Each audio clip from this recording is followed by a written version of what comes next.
Hey everyone. Today we're going to be presenting about immigration and migration in Costa Rica and Belize. There we go. So my name is Morgan. I am a junior here at UNC and I'm from Durham, North Carolina. I studied abroad in Costa Rica for 1 month so I could practice Spanish. And I also lived with a host family, and my host family really, really enjoyed having parties. And right before I left, they had the last party that I attended. And so the picture on the right is a picture of me with my host sister at that party. Hi, everyone. My name is Harper. I'm from Monroe, North Carolina, and I'm a freshman here at UNC. My focus country is Belize, and I got the opportunity last year to spend 2.5 months in Belize living with a host family, and I also got to volunteer at a preschool. So the photos on the screen are three photos that I took while I was in Belize. The one in the middle is me riding a horse, and the one on the left is me with the chicken. All right, so the first activity we're going to do is called a think, pair, share. And so we're going to answer the question of why do you think people immigrate to the United States? So you're going to think of your response to the question, and then you're going to get with a partner, someone near you, and then you're going to share your thoughts. As a partner group, then you'll be able to share your responses with the whole class, and your teacher can type in the answers to the chat, and we'll read those and we'll share them.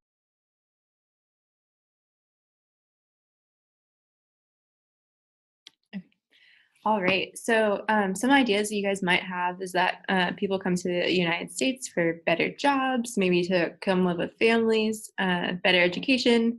Maybe if they're coming from a country where things aren't really safe right now, they could be coming for safety. Sometimes religious freedom. I don't know. Any other ideas? I think just kind of overall, some people might come for kind of a better standard of living if they're coming from a place where maybe they don't have access to good education or clean water. Those also might be factors that might contribute to them wanting to come to the United States.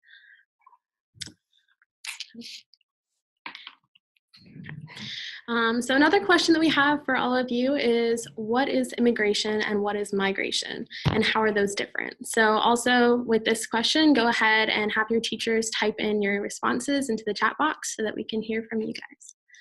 We got a response on the last question. They said to start a better life. Yeah, absolutely. Great answer. Yeah, so it could just be to start a better life in general, or it could be for certain reasons like we talked about too. So, good answer.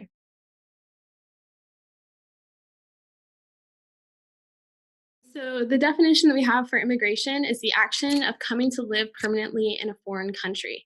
And one example of this would be Albert Einstein immigrated to the United States. And migration is the movement of people to a new area or country in order to find work or better living conditions. And an example of this would be some people from Algeria migrate to Italy in search of better living conditions.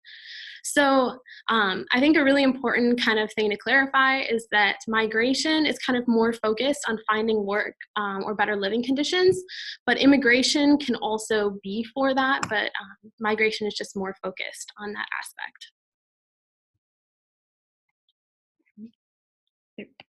All right, so you might have heard of the terms of push and pull factors, but in case you haven't or need a review, these are factors which either forcibly push people into migrating or attract them to migrate. So some push factor examples are natural disasters, lack of jobs, struggling economy, lack of clean water, no access to education, and then some other like pull factor examples include like job opportunities, strong economies, clean water, good education systems, other sort of things like that. This is just a graphic that kind of shows those push and pull factors. And if you notice on both ends, the factors are environmental, social, economic, and political. So what you'll find is with push and pull factors, they're often kind of the opposites of each other. So for example, if there's a lack of clean water, a pull factor might be clean water, or a lack of a good education system might be access to good education. All right, so here is a map of Central America. And can any of you guys see where Costa Rica and Belize are? All right. So this is a closer map of Belize. Belize is actually a pretty small country. It's bordered by Guatemala and Mexico, and then the ocean on the other side. And I lived in San Ignacio, which is about 15 minutes or 20 minutes away from Guatemala, so it's extremely close to Guatemala. And here's another photo of Belize in relation to North Carolina, and it just shows how small the country actually is. North Carolina is actually 5 times the size of Belize, so it does not take very long to get from one side of the country to the other. So this is a map of Costa Rica. And so if you see where San Jose is in the middle, I lived pretty close to that city. I lived in San Joaquin de Flores, and so I went to San Jose a lot and traveled to some other places around there and to the beach and the mountains too. And so that was really awesome to be able to see all those different parts of the country. And then here is a picture of the sizes of Costa Rica and North Carolina and then comparison of them. So bigger than Belize, but still not as big as North Carolina. But sometimes, actually, like in North Carolina, how we can drive from one side to the next in like one day. A lot of times in Costa Rica, even though it's about the same size, it would take much longer because the roads weren't always like paved, or there would be like cattle in the street or things like that. And so it's just interesting to see like how it's kind of the same size, but it would take like literally a full day of waking up at like 5 a.m. and arriving somewhere else. Like in the evening, where in North Carolina, we can drive for a couple hours and we can get from one end to the other. Even though Belize is a really small country, it's actually incredibly diverse. Belize actually has the most immigrants out of any Central American country. So this is a list of just some of the immigrants there, and I'll get into more depth later on. So there's the mestizos, Creole, Garifuna, Mennonites.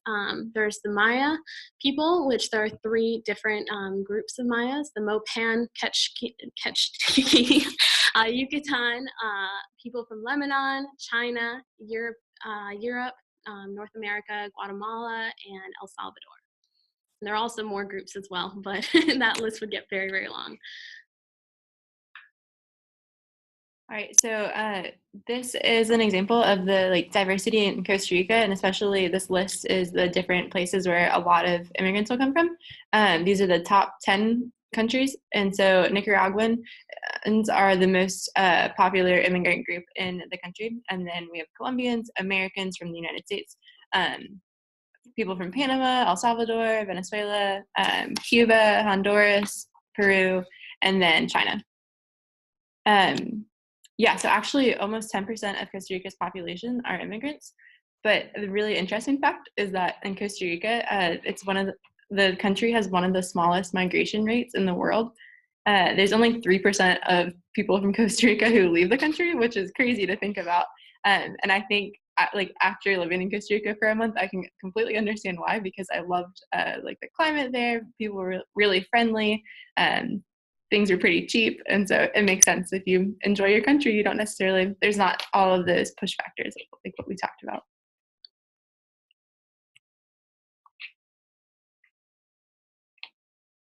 So one of the most prevalent groups that we talk about in both of our countries actually are the Chinese immigrants. And so in Costa Rica, it's the largest Asian community in the country. And then the first migrants came in 1855 because they were working in the Panama Railway, and then came to live in Costa Rica.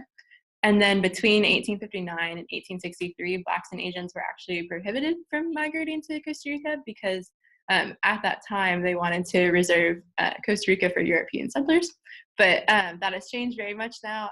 Costa Rica has been fairly welcoming overall. And yeah, and I know my host family talked a lot about Chinese immigrants, even though there wasn't a whole lot of like, it's a pretty popular group in Costa Rica. It's the 10th largest immigrant group, but still not like a huge proportion of the population. But my host family would talk about them a lot because there is a Chinese like grocery store that was right near their neighborhood, and they'd always be like, "Oh, we're going to the store," and talk about that. Yeah, so in Belize, the Chinese population is actually incredibly small. It's only about 1% of the population. They first arrived in 480 indentured servants arrived in 1863, and since then, quite a few more immigrants have arrived from China. But the interesting thing is that even though they're only 1% of the population, they control about 10% of the economy. So what does that mean? That means they own lots of shops, restaurants, supermarkets, stores. So during my time in Belize, almost every store I would go to was owned by a Chinese immigrant. So that was really fascinating to see that, and how even though they are such a small population, they contribute a lot to the economy in Belize. So another large immigrant group in both Belize and Costa Rica are American immigrants. And there's a lot of factors that draw Americans to go and live in these countries. And the first one is a cheap cost of living. In comparison to the US, the cost to live for a living, such as food, like cost of water and basic necessities, is quite a bit cheaper. And you can also have access to a lot of fresh produce, which is really, really nice. Like for me, like when I was in Belize, they had a local market where you could get almost anything you'd want, and it was very cheap in comparison to what you might pay in an American supermarket. Also, the climate is very warm, so for people that like a warm climate, it is definitely very attractive. And then also in Belize, English is official language, which is really nice for people that might not know another language. But there's also a lot of opportunities to learn other languages. As you'll hear more about, a lot of people in Belize do speak Spanish as well. Yeah, so especially in Costa Rica, but a little bit in Belize too, we had a lot of young people and retirees come. And so for retirees, they really liked the cheap cost of living, warm climate, and really like the laid back lifestyle in Costa Rica. But for young people, there's so many different adventure opportunities. There's mountains, beach, all these sort of things, whitewater rafting. And I know some people will try to work at like a tourism company and help out with the tours there. And then people who live in Costa Rica, who are natively born in Costa Rica, will sometimes try to come to the U.S. To be able to learn English better, and then come back to Costa Rica so that they can work in a tourism job. And the tourist jobs pay very well in Costa Rica a lot of times because it's such a big tourist country. All right. So for Costa Rica, almost 3/4 of the immigrant population are Nicaraguans. And so there's a couple of different push factors and pull factors of why Nicaraguans come to Costa Rica. So push factor would be the political persecution in Nicaragua. There's been a lot of unrest there, and a lot of people fear for their safety. And so people will flee to Costa Rica, and because of the close proximity, it's easy for people to come to Costa Rica. And then also another pull factor would be the generous asylum policies. And in the past, Costa Rica has been very lenient about who can come into the country, and they're not as stringent, or people aren't as vocally upset as a lot of people get in the United States. And so I think a lot of people will choose to come to Costa Rica because of the generous asylum policies. Also in this picture right here, this actually is not in Nicaragua, but this is in Costa Rica. And for a while, things were pretty peaceful. And overall in Costa Rica, I felt like the country was very peaceful compared to the United States when it comes to talking about immigration and all those sort of things that can be a hot topic. But here in this picture, there's actually a riot in San Jose, I think about a year ago, when there is all these different things going around on social media, just talking about really things that reminded me of what we hear in the news here in the US, of like Nicaraguans stealing jobs and sort of things like that, of like what we hear. Some news outlets will say like with like Mexican immigrants. And so it reminded me very much of that. And so there's this whole sort of riot and sort of things like that. And that's not very common in Costa Rica. So this is actually a really big deal. And so also this group particularly will experience like racism for sure. And then also just treated pretty poorly sometimes. But other times it really just depends.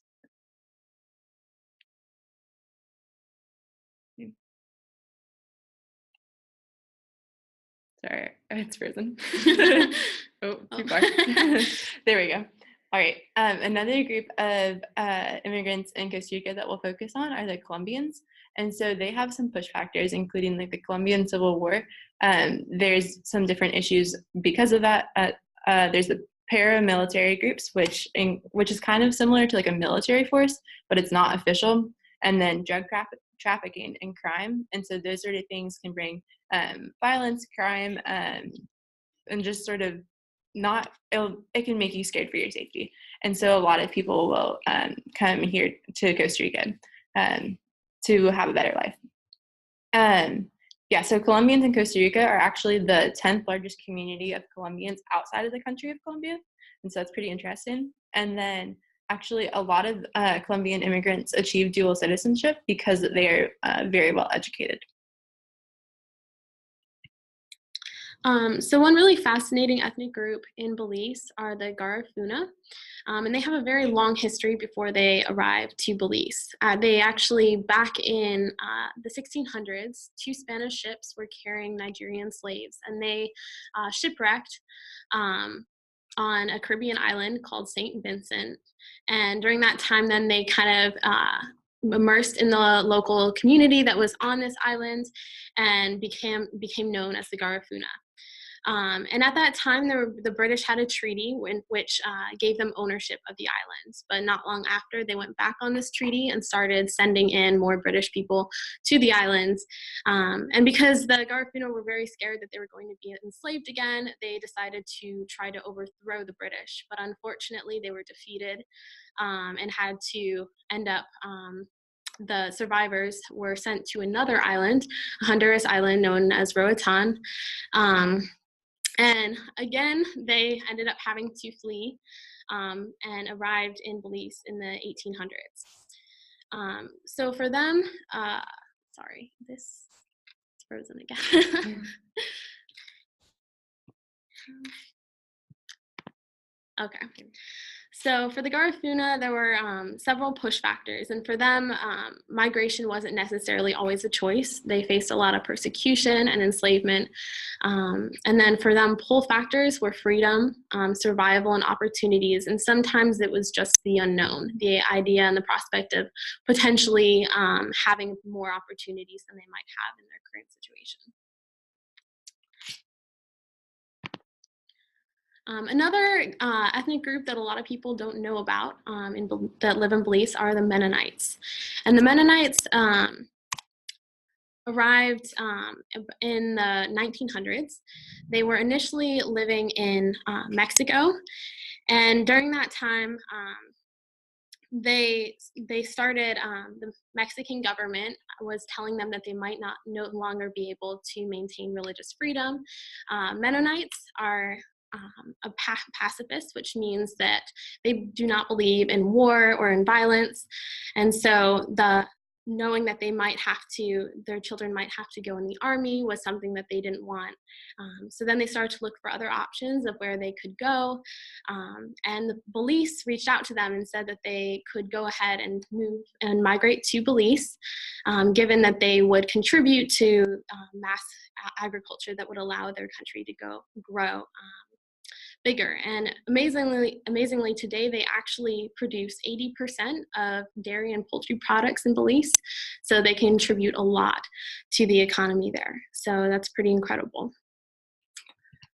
And so for them, the push factors was a lack of religious freedom, not knowing whether or not they would be able to practice their pacifism.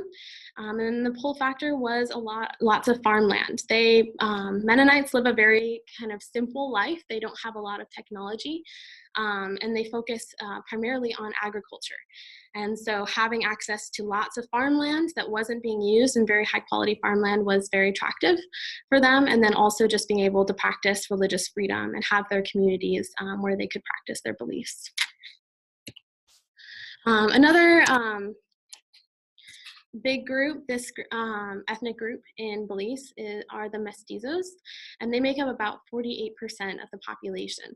And mestizos are individuals of mixed Spanish and Maya descent, And they first arrived in Belize in the 1800s to escape the caste war. And in the caste war, about 70,000 Mayas defeated a much smaller Spanish force, and they ended up defeating a huge percentage of the Spanish population. So the remaining Spanish population, which was mainly mestizo, fled to Belize. And so they mainly live in the northern parts of Belize now. So now we're going to do an activity. So what we're going to do, teachers, if you want to split your students into 4 different groups and assign each group a different scenario, you're going to have, each group is going to work together to identify the different push and pull factors in your scenario. And then after that, we'll share and we'll check our answers. And then once you're done, once each group has figured out what push and pull factors are in your scenario, teachers can start writing the answers into the chat, and we'll check them and we'll discuss.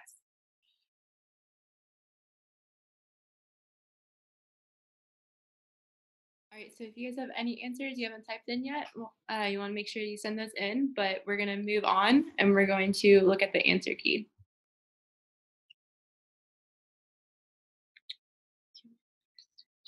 So the first scenario is Aaron is a Mennonite who has struggled to have religious freedom in his home country. He is considering immigrating to Belize because there is religious freedom and lots of farmland. So in this case, one of the push factors would be the lack of religious freedom. And that's what we have in red as a push factor. And then some factors that might be pull factors are religious freedom and lots of farmland. In scenario 2, it says, in Maria's home country, there is political persecution and unrest. She immigrated to Costa Rica due to its proximity to her home country and its generous asylum policies. So in this case, the political persecution and unrest are push factors that make her feel might make her feel unsafe and make her feel that it might be better to migrate to another country. And the pull factors would be the generous asylum policies, but then also another pull factor is the proximity to her home country, because it makes it easier and safer for her to travel a shorter distance, and it might be closer and more similar to what country that she's familiar with. All right, so for scenario 3 and 4, we got a little tricky and tried to throw you guys off a little bit, but in scenario 3, we only had pull factors. And so it says, Agnes is so happy after immigrating to Belize. English is the official language, and she loves the warm climate of the country. She also enjoys the cheap cost of living. And so all of those things are good. If Agnes has lived in the United States and doesn't really know any other languages other than English, I'm sure she's very happy that she's able to communicate with her neighbors and things like that. And the warm climate is probably really nice too. And then cheap cost of living is always great to save some money. Then for scenario 4, this is all going to be push factors. And it says, a civil war is going on in Mateo's home country.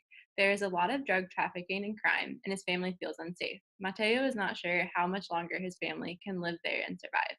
And so all of these sort of things aren't great situations to be dealing with. And so civil war, it's going to a lot of times it's going to make you want to leave your country. Drug trafficking and crime often can be pretty scary things, and it's not always a great sort of thing to be having your family around. And then his family just feels unsafe from these circumstances. So good job if you got these. If not, let us know if you have questions, and we'd be happy to explain more and talk through that. But good job on that. Okay, so to kind of finish this off, we want to ask the question of how is immigration and migration in Belize and Costa Rica similar to immigration and migration in the United States? And how is it different? And if you can, just go ahead and maybe talk with a neighbor and ask your teacher to type in some of your responses. We'd love to hear from you guys and what you have to say.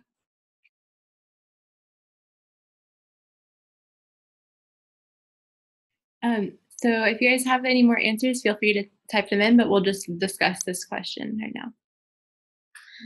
Okay, well, so in many ways, I think that the immigration and migration in all 3 of these countries are pretty similar.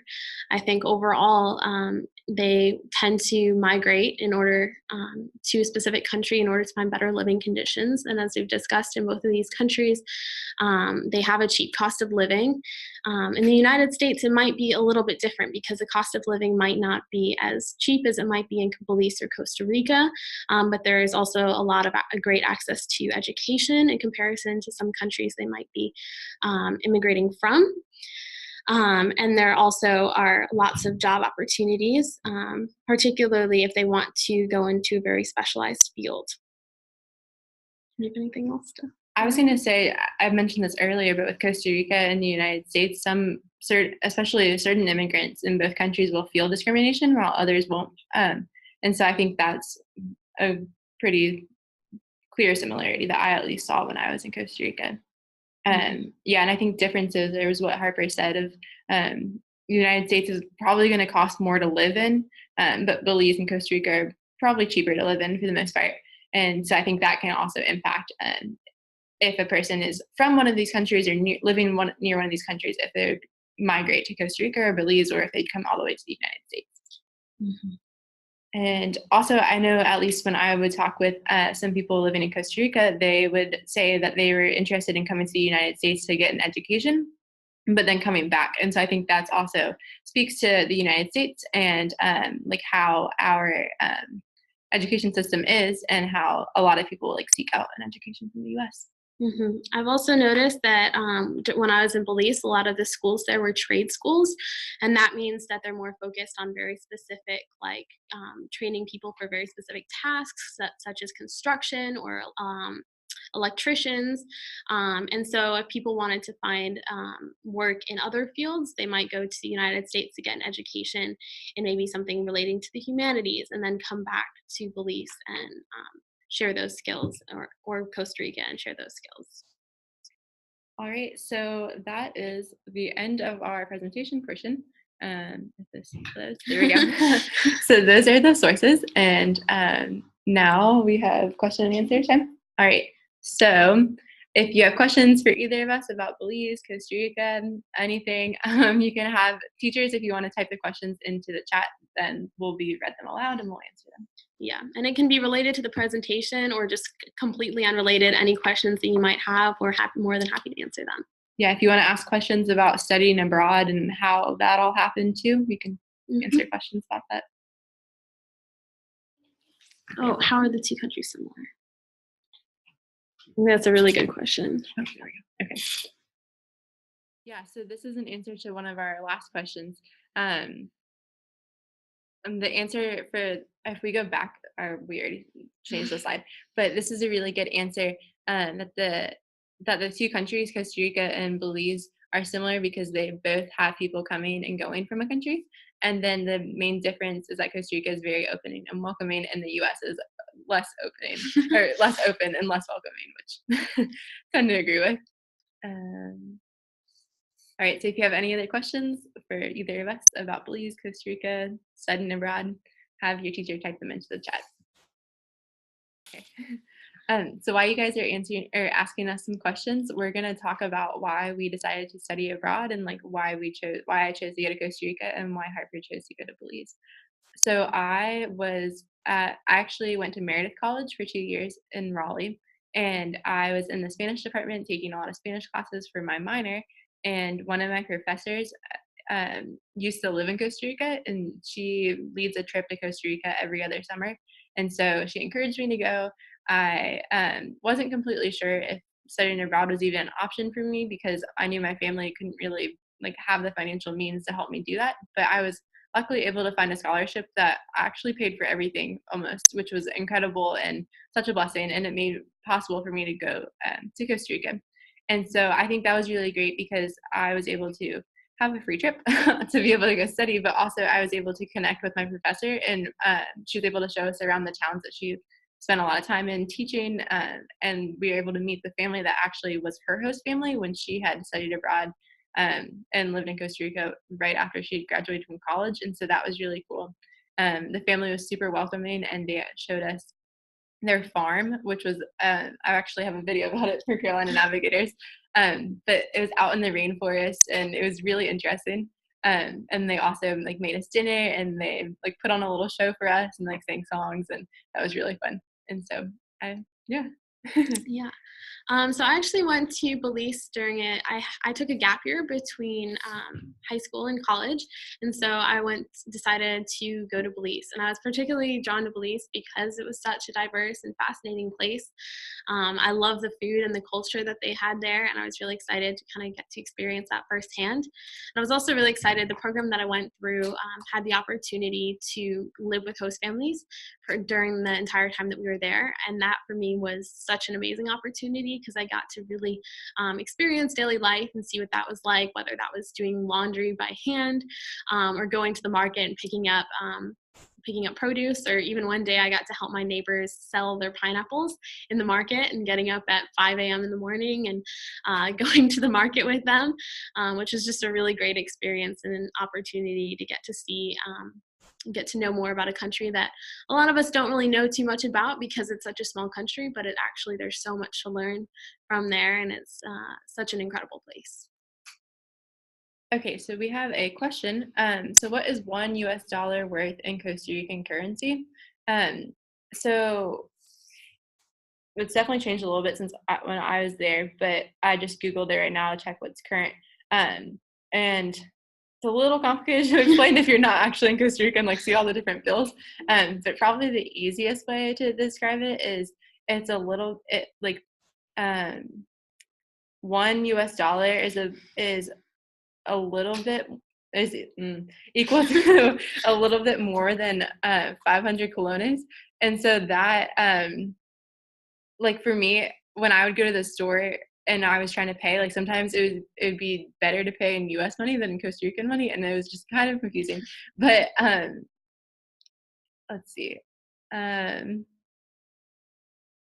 Yeah, I actually was awful with trying to figure out the conversion rate when I was in Costa Rica, and I would always have my friends to like help me with the money sort of part of it because I was getting confused. But what we pretty much said was like it's like close to half as much in Costa Rica as like $1 would be in the US, but a little bit different. Yeah, sorry, I don't have a more straightforward answer. Yeah, it's always funny in countries where the currency number is so high because it looks like you have a lot of money if you have like $600 or something. So that's always interesting. And while we're waiting for other questions, in Belize, it's actually an exact 2-to-1 ratio. So for $1 American, I believe. I'm trying to remember. I think it's $1 American equals 2 Belizean dollars. Let me double check. It might be the other way around. Yeah, so clearly currency is not our strong suit. But one of you guys has suggested that we can check the change of currency daily on the newspapers, which is true. Yeah, so like when I typed it into Google for Costa Rica, it says 601.48 Costa Rican colon equals $1, $1 US. Yeah, so it's $1 American equals 2 Belizean dollars.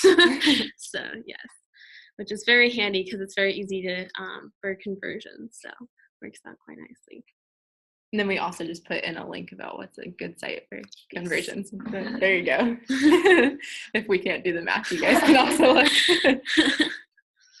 So while you guys are sending in more questions, we're going to talk about some of our favorite foods and things we ate there. Okay. Yeah. So one food that I really loved is tortillas. In Belize, they have a lot of influences from Mexico, and they have kind of 2 main types of tortillas. They have corn tortillas, maize tortillas, or flour tortillas, harina tortillas. And so during my time there, I got the opportunity to learn how to make both of them, which is really a fun process to actually go. We went like near our house. We had a place that would actually grind up the corn to make corn tortillas, which was really cool to watch. But in comparison to like flour tortillas that might be made in Mexico, Belizean tortillas are a little bit thicker. And you actually have like a piece of like foil that you'll put out, and you'll literally use your hands to kind of press out the dough. And so it's amazing to see like my host mom was just so good at doing it, and she could do it really fast, and we're there trying to like get it even. So that was really fun to learn how to do, and they also taste amazing. Like I miss them so much. Yeah, so for me, actually I think the favorite thing I had in Costa Rica was not actually a food, but it was a drink.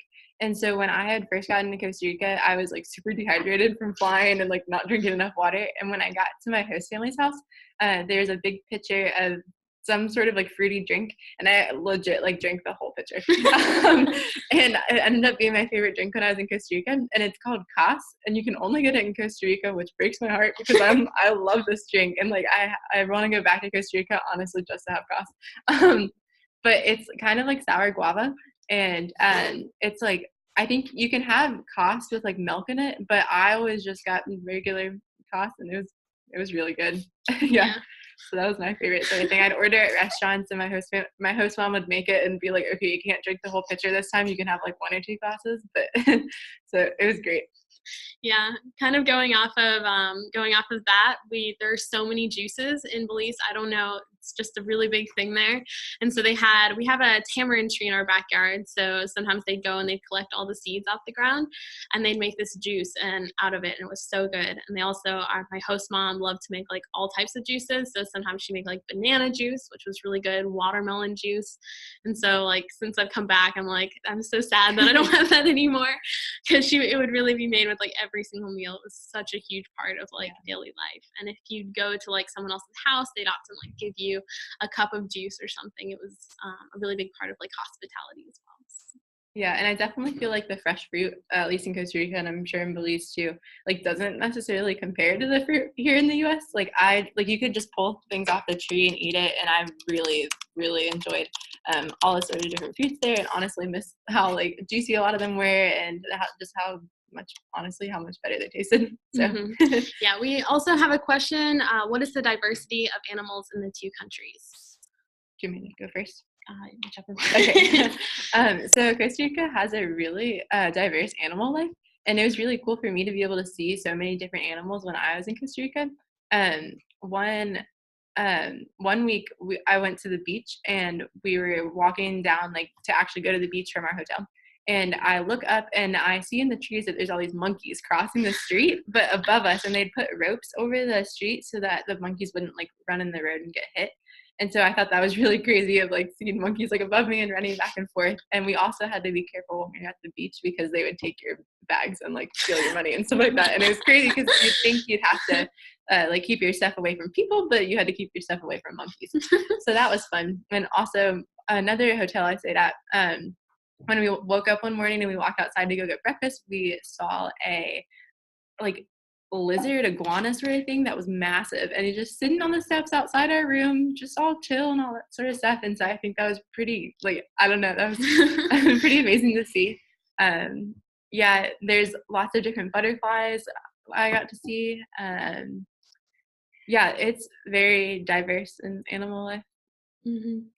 Yeah, so we don't have as many monkeys in Belize, but I did see a few when I went to go visit the Maya ruins. There are some monkeys there, but not nearly as many. One of the things that I was super excited to see were toucans. My host mom kept on telling me that there was a toucan that lived nearby. I never saw the one at by our house, but one day I was by the river and just looked up, and it was there. And that was such an incredible experience because they're super colorful, and it's definitely not a bird that I don't think we have here anywhere in the U.S. So that was a really cool experience. And then there are also just iguanas everywhere you look. They'll be crossing the road. Especially they really like to hang out around rivers. So you'll find them, like, if you go by a river, any direction that you look, you'll just see tons of iguanas, and I've just never seen that many in one place. So that's really, really cool. And it's also it's extremely diverse, especially like in their forests or jungles, I guess. They have all sorts of different types of reptiles and snakes, so it's really, really cool to see. And they also have some zoos there where you can see them firsthand as well. Mm-hmm. Also, I forgot to say, honestly, probably my favorite thing to see when I was in Costa Rica, I got to see a sloth, which was great. I was afraid, my whole group was afraid we wouldn't be able to see any sloths because there's not that many. And I think a lot of tourism companies that don't have the best motivations will sometimes hurt them or bring them out of the wilderness, and so then they die sooner and things like that. And so we were afraid we wouldn't see a sloth, but we actually ended up seeing one. He was sleeping, of course, but, up in a tree, and that was just, I was really excited. I would wanted to see a sloth, so that was great. It's very cool. Yeah. Yeah, there are no sloths in Belize. At least as far as I know. There might be, but Yeah. I've not seen them. And so also something else about Costa Rica, it's one of the most biodiverse countries in the world, and you can find nearly 5% of all known plants and animals like on in the national parks and like the wildlife refuges that we have in Costa Rica. And so some of the like national parks, they have birds that you can't really find like throughout like the rest of the world. Like it's very like you have to come here to see them. Or come to Costa Rica. Yeah, we also in Belize, they have jaguars, which are really cool. I never got a chance to see them. They're kind of elusive. They tend to hide. So it's kind of hard to see. And they also have the tapir. I can't remember how it's pronounced. But it's their national, I believe it's their national animal. And it's a very interesting looking animal. I've never seen anything quite like it. So if you get a chance, definitely look it up. It's really cool to see. Very different than anything that we have here in the US. So if you guys have any questions, make sure you're typing them into the chat and we can answer them. But while we're waiting for some more questions, we're going to talk about sports. Does that work? Yeah. Yeah. So in Belize, of course, soccer or football, as it's known most in the rest of the world, is very, very, very popular. In the town that I was in, San Ignacio, they actually had a big park kind of near the center of town, and it was very popular. Most like Friday and Saturday nights, locals would go out and have soccer matches. So it was always like a really exciting time, like whether or not you were like super interested in watching, everyone would kind of go, and it was this really cool communal space where everyone would kind of connect. And they also had basketball courts there too, so that was also pretty popular as well. Yeah, so in Costa Rica, they're like soccer really dominates everything. Whenever the games would be on, my whole host family, like the extended family, would come and hang out. And if I was trying to do homework, I had zero chance of getting anything done because every time a goal was scored or anytime a bad call was made, like the whole house was like screaming. And so it's a very big part of Costa Rican life. You could a lot of like on game day, just walking down the street, even like in the small town I lived in, people were wearing their Costa Rican soccer jerseys. And so I thought that was really interesting because like for Duke, UNC sort of stuff, you'll see like people wearing the shirts on like the game day sort of stuff. But it was just interesting to see like this is a national team that everyone is just so dedicated to and like would legit like schedule their meals around it sometimes and sort of stuff like that. Yeah, I was there in Belize during the World Cup, so it was a very wherever you'd go on the TV, there would always be the World Cup, and it was funny because Belize didn't have their team actually in the World Cup, but people were still like super invested in it. Like a lot of people were cheering for the German team, which kind of surprised me, but it was really interesting to get to see that and experience that and cheer for teams that I didn't know. So yeah, it was really, really fun. Yeah, and like even though this isn't technically a sport, I think at least what I said earlier, like my host family really enjoyed like throwing parties, and so dancing was a big sort of thing. And so when I first got to Costa Rica, my professor tried to get us all to learn different like Costa Rican dances, and I'm not a good dancer, so it didn't go well. But whenever my host family would throw a party, we'd have like karaoke stuff for a while. But then after we'd all eat dinner and stuff like that, we'd all get up and start dancing. And like I always had someone have to teach me how to dance every time, even though it was the same thing week after week. But yeah, that was really fun too. And at least my host family really enjoyed it. But I had other friends who said their families also did similar sort of things. Mm-hmm. Yeah, dance is definitely a big part of culture and beliefs as well. When I was there, I joined a kind of like dance class, which was really interesting. I was very unprepared. I went with another friend that was a dancer for like many years of her life, so I was really struggling. But it was an incredible experience because there's a lot. I feel like in the dance, you could really see a lot of different influences from Africa, from Mexico. So it's really cool to see this kind of melting pot of cultures come together and kind of manifest in the dances that they had there. So it was a really, really cool opportunity. All right, well, we're just about at the end of our time. So thank you everyone for tuning in and for your great questions and participation. We will be back in about 5 minutes with our last presentation of the day, which is on food and language in Japan and Spain. So yeah, you can stay logged in if you're going to attend the next presentation as well. And hopefully we'll see you guys in a few minutes. Bye. Thank you so much. Thanks.